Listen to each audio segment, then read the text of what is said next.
ভাই, আজকাল প্রচুর মেয়ে ভালোবাসার নামে শুধু অভিনয় করে। কথায় কথায় বলে যে তোমাকে আমি অনেক মিস করি, তোমাকে ছাড়া আমি থাকতে পারবো না।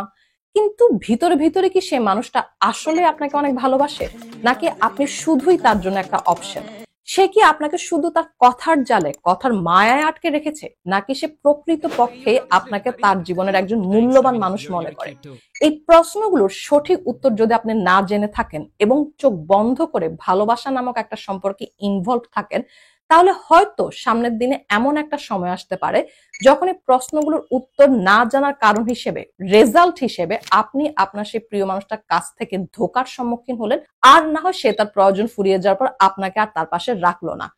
এই জন্য আজকের ভিডিওতে আমার মেইন টার্গেট হচ্ছে মেয়েদের সত্যিকারের ভালোবাসাটা আসলে কিভাবে চেনা সম্ভব।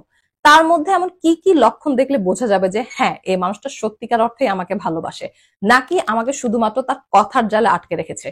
এরকমই তিনটা লক্ষণ সম্পর্কে আজকে আমি ওর ভিডিওতে ডিসক্লোজ করবো। সো আর দেরি না করে বরং চটপট মেইন টপিকে চলে আসি। মেয়েরা যখন সত্যিকার অর্থে কাউকে ভালোবাসে, তখন প্রথম যে লক্ষণটা তার মধ্যে খুব দারুণভাবে স্পষ্ট হয়ে ওঠে, সেটা হচ্ছে সে তার প্রিয় মানুষটির ভালো লাগা না ভালো লাগা বুঝে তার নিজের মধ্যে পরিবর্তন আনা শুরু করে। এখানে মোস্ট ইম্পর্টেন্ট বিষয়টা হচ্ছে সে আপনার জন্য নিজের মধ্যে পরিবর্তন আনা শুরু করলো, এবং যে পরিবর্তনগুলো সে নিজের মধ্যে এনেছে সে এই পরিবর্তনগুলো নিজের মধ্যে ধরে রাখে। এমন যাতে না হয় যে দেখা গেল সে ভালোবাসা প্রথম প্রথম দিকে এই পরিবর্তনগুলো নিজের মধ্যে আনলো এবং 2-3 মাস পর সে আবার আগের পর্যায়ে পৌঁছে গেল। তাহলে তো এটাকে আসলে সত্যিকারের ভালোবাসার সাইন হিসেবে ধরা যাবে না। আরেকটা বিষয় এখানে আমি হাইলাইট করতে চাইবো, সেটা হচ্ছে সে যে পরিবর্তনগুলো নিজের মধ্যে আনছে, এই পরিবর্তনগুলো সে কিন্তু সদিচ্ছায় আনতে হবে। এমন যাতে না হয় দেখা গেল যে আপনি তার সাথে তর্ক বিতর্ক করে ঝগড়া করে এই ধরনের পরিবর্তনগুলো তার মধ্যে আনতে হচ্ছে। তাহলেও কিন্তু আসলে কোনো লাভ নেই, কারণ একটা সময় পর দেখা যাবে যে সে আবার তার আগের পর্যায়ে পৌঁছে যাবে, কারণ সে এই ধরনের পরিবর্তনগুলো কিন্তু নিজের সদিচ্ছায় আনেনি। একটা সিম্পল উদাহরণ দেই। সাপোজ আপনার সাথে সম্পর্ক হওয়ার পর মেয়েটা দেখা গেল সে তার অপ্রয়োজনীয় বন্ধুদের থেকে দূরত্ব তৈরি করে ফেললো। সে দেখা যায় এখন তাদের সাথে চ্যাট করে না, কথা বলে না, বা মোবাইলে ফাও কথাবার্তা বলে টাইম পাস করে না। এই কাজটা সে দেখা গেল নিজে থেকেই করলো, কারণ সে আপনাকে ভালোবাসে।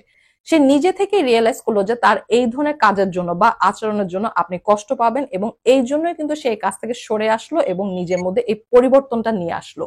সো বোঝাই যাচ্ছে যে পরিবর্তন বিষয়টা কিন্তু সত্যিকার ভালোবাসার ক্ষেত্রে একটা মোস্ট ইম্পর্টেন্ট লক্ষণ। আচ্ছা, এবার আসি সেকেন্ড লক্ষণে। সেকেন্ড যে লক্ষণটার কথা বলবো, এই লক্ষণটা না থাকলে ডিরেক্টলি বোঝা যাবে যে এখানে সত্যিকারের ভালোবাসা আসলে কখনো ছিলই না। দেখুন, জীবনে প্রত্যেকটা মানুষই কখনো না কখনো কোনো না কোনো বিষয় নিয়ে স্ট্রাগল পিরিয়ড পার করে।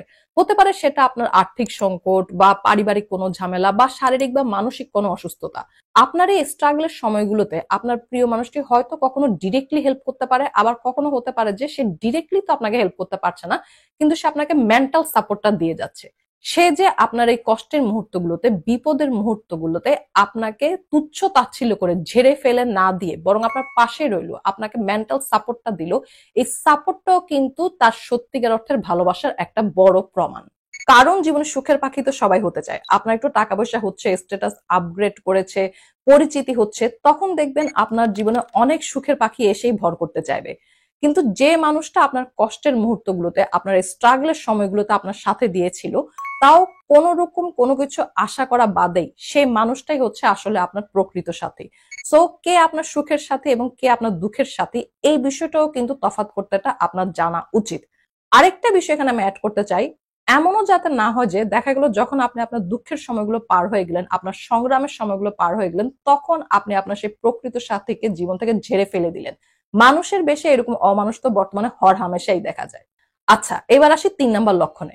3 নাম্বার যে লক্ষণটার কথা বলবো, এই লক্ষণটা ধীরে ধীরে গায়েবী হয়ে যাচ্ছে বলে আমার মনে হচ্ছে। আর সেটা হচ্ছে ভালোবাসার পাশাপাশি আপনাদের নিজেদের মধ্যে রেসপেক্টের সম্পর্কটাও থাকতে হবে। ফেসবুক ওপেন করলে বর্তমানে কিছু রিলস অ্যাভেলেবেল দেখা যায়, সেটা হচ্ছে রাস্তাঘাটে কাপলরা ঝগড়াঝাটি করছে, মারামারি করছে। এই ধরনের কাজ কি আপনার বা আপনার পার্টনারের মধ্যে সত্যিকারের ভালোবাসা রয়েছে এটা প্রমাণ দিচ্ছে, নাকি একটা টক্সিক বাজে সম্পর্ক আসলে কেমন হয় এটা হাজার হাজার মানুষের সামনে প্রমাণ দিচ্ছে? যে মেয়ে আপনাকে সত্যিকার অর্থে ভালোবাসবে, সে এমন কোনো কাজ করবে না বা বলবে না যার কারণে আপনার মান সম্মানটা নষ্ট হবে এবং আপনারা মানুষের সামনে হাসির পাত্রে পরিণত হবেন। আর এই পয়েন্টটা কিন্তু ছেলেদের ক্ষেত্রে ভাইস ভার্সা। এমন মনে করার কোনো কারণ নেই যে আপনি ছেলে মানুষ তাই আপনি আপনার প্রিয় মানুষটিকে অন্য মানুষদের সামনে অপমান করার একটা আলাদা অগ্রাধিকার নিয়ে জন্মগ্রহণ করেছেন। আচ্ছা, আজকের ভিডিওতে তাহলে আমরা কি কি ডিসকাস করলাম সেটা একটু শর্টলি সামারাইজ করে দেই। মেয়েদের সত্যিকার অর্থের ভালোবাসা চেনার ৩টি লক্ষণ রয়েছে। প্রথম লক্ষণটা হচ্ছে সে যখন আপনাকে সত্যিকার অর্থে ভালোবাসবে তখন সে নিজে থেকেই নিজের মধ্যে অনেকগুলো পরিবর্তন নিয়ে আসবে এবং সেই পরিবর্তনগুলো নিজের মধ্যে ধরে রাখবে, যাতে আপনাদের ভালোবাসাটা আরো মজবুত হয় এবং আরো ট্রাস্টওয়ার্থি হয়। সেকেন্ড যে লক্ষণটা আপনি দেখতে পাবেন সেটা হচ্ছে সে আপনার কষ্টের দিনগুলোতে, বিপদের দিনগুলোতে আপনাকে তুচ্ছ তাচ্ছিল্য করে ঝেড়ে ফেলে না দিয়ে বরং আপনার পাশে থাকবে এবং আপনাকে সাপোর্ট দিয়ে যাবে। আর ৩ নাম্বার যে লক্ষণটা আপনি তার মধ্যে দেখতে পাবেন তা হচ্ছে সে এমন কোনো কাজ করবে না বা বলবে না যার মাধ্যমে আপনাদের মান সম্মান নষ্ট হতে পারে এবং আপনারা মানুষের সামনে হাসির পাত্রে পরিণত হতে পারেন। এই পয়েন্টটা কিন্তু আপনার ক্ষেত্রে ভাইস ভার্সা। আরেকটা বিষয় আমি হাইলাইট করতে চাচ্ছি, সেটা হচ্ছে আপনিও এমন কোনো কাজ করবেন না যার কারণে আপনার পার্টনার বাধ্য হয়ে নিজের প্রতি কন্ট্রোল হারিয়ে আপনাকে মানুষের সামনে অপমান করতে বাধ্য হয়। বোঝা গেল? আজ এ পর্যন্ত। Thanks for watching.